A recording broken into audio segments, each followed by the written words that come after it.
സംസ്ഥാനത്ത് ഞാലിപ്പൂവൻ പഴത്തിനും ഏത്തക്കായ്ക്കും വില കുതിക്കുകയാണ്. ഞാലിപ്പൂവൻ പഴത്തിന് കിലോ 80 മുതൽ 100 രൂപ വരെ നൽകണം. ഏത്തക്കായ്ക്ക് 60 മുതൽ 80 വരെയാണ് വില. കഴിഞ്ഞ ഒരാഴ്ചക്കിടെ 30 രൂപയിലധികമാണ് ഒരു കിലോയ്ക്ക് കൂടിയത്. ഇതോടെ ഓണത്തിന് ചിപ്സിനും വില കൂടുമെന്ന് ഉറപ്പായി.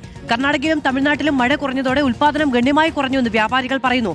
രാഹുൽ സുരേഷ് തയ്യാറാക്കിയ റിപ്പോർട്ട്. കാണം വിറ്റും ഓണം ഉണ്ണണമെന്നാണ് നമ്മുടെ പഴമക്കാർ പറയുന്നത്. വിലക്കയറ്റം ഈ രീതിയിൽ മുന്നോട്ട് പോവുകയാണെങ്കിൽ ഇത്തവണ ഉള്ളതൊക്കെ വിറ്റ് പെറുക്കി ഓണം ഉണ്ണേണ്ട ഒരു അവസ്ഥയിലേക്കാണ് കാര്യങ്ങൾ പോകുന്നത്.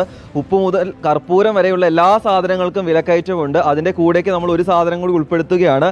പഴത്തിൻ്റെ വിലയാണ് ഇപ്പോൾ റെക്കോർഡ് വേഗത്തിൽ മുന്നോട്ട് പോയിക്കൊണ്ടിരിക്കുന്നത്. ഈ കാണുന്ന ഞാലിപ്പൂവിന് 1 കിലോയ്ക്ക് 80 രൂപ വരെ ആയിട്ടുണ്ടെന്നാണ് ഹോൾസെയിൽ വ്യാപാരികൾ, ചില്ലറ വിൽപ്പന നടത്തുന്ന ആളുകളൊക്കെ പറയുന്നത്. ഹോൾസെയിൽ വിലയാണ് 80 രൂപ.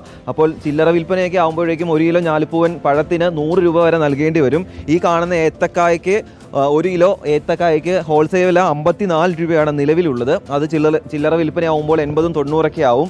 ഇനിയും ഓണമാകാൻ 1 മാസം കാത്തിരിക്കുകയാണ്. അപ്പോൾ 1 മാസം കൂടെ കഴിയുമ്പോൾ ഏത് നിലയിലേക്ക് വില എത്തും എന്നത് നമുക്ക് ഊഹിക്കാവുന്നേ ഉള്ളൂ. നമ്മുടെ കൂടെ ചേരുന്ന ഒരു ഹോൾസെയിൽ വ്യാപാരിയാണ്. ചേട്ടാ, ഇതിപ്പോൾ എന്താ ഇങ്ങനെ ഒരു വില കൂടാനുള്ള കാരണം? വില കൂടാനുള്ള കാരണം എന്ന് പറഞ്ഞാൽ സാധനത്തിൻ്റെ ഷോർട്ടേജ്. ഇപ്പം സാധനം ആവശ്യത്തിന് കിട്ടുന്നില്ല. അത് തന്നെ സാധനം ഇപ്പം എന്താ നിലവില്ല. തമിഴ്നാടും കർണാടകയൊക്കെ മഴയില്ലാത്തതുകൊണ്ട് സാധനം ക്വാളിറ്റി ഇല്ല, സാധനം ആവശ്യത്തിനോട്ട് കിട്ടുന്നുമില്ല. ഇപ്പോൾ ഈ വിലക്കയറ്റം ഉണ്ടായത് ഈ 1 മാസത്തിനിടയിലാണോ അതോ 10 ദിവസം കൊണ്ടുള്ള വില മാറ്റമാണിത്. ഞാലിപ്പൂവിന് ഇപ്പോൾ ഒരാഴ്ചക്കുള്ളിൽ എത്ര രൂപ കൂടി? ഒരാഴ്ചക്കുള്ള ഒരു 10-15 രൂപയുടെ വ്യത്യാസം വന്നിട്ടുണ്ട് ഹോൾസെയിലിൽ മാത്രം. ഏത്തക്കായ്ക്കാണേലോ അതുപോലെ തന്നെ 15 രൂപയുടെ മാറ്റം വന്നിട്ടുണ്ട്.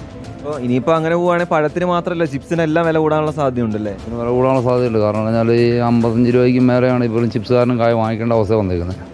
ഓണം ഉണ്ണാൻ ഇത്തവണ ചില വേറും കൈ പൊള്ളും എന്ന കാര്യത്തിൽ യാതൊരു സംശയവുമില്ല. വീഡിയോ ജേർണലിസ്റ്റ് ജിതി മാങ്ങാനത്തിനൊപ്പം റിപ്പോർട്ടർ രാഹുൽ സുരേഷ്, റിപ്പോർട്ടർ ഇടുക്കി.